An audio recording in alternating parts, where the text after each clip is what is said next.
So today we're doing a woods burn.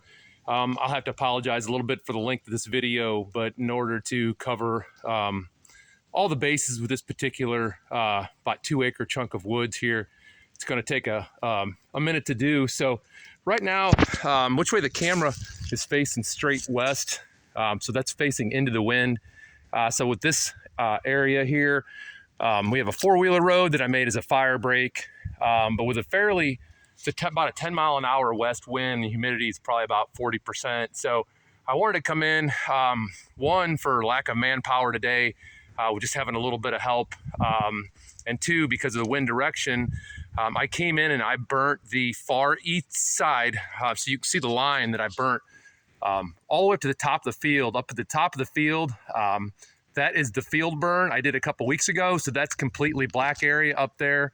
So I'm just burning down this fire break here, this east fire break, all the way down. You can still see a little bit of flame going there.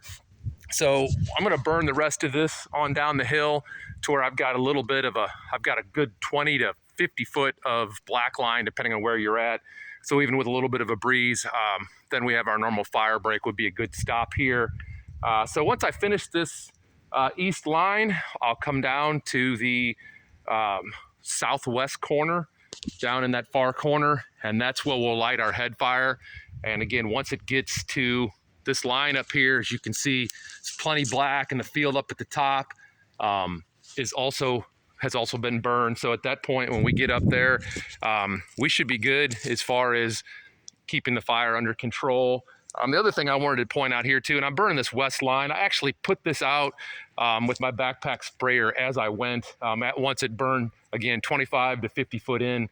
I put it out with my backpack sprayer. The reason I did that, a lot of cases I'd let it back burn, but just a little bit concerned with the amount of smoke output today, because it's drifting in an area where there's a few people. So I just wanted to keep the smoke at a minimum. So by burning this and then putting this out, most of the smoke is gone. And then whenever I come in and start my head fire over on that far west side, I'll just have one line of smoke. So something just to be conscious of.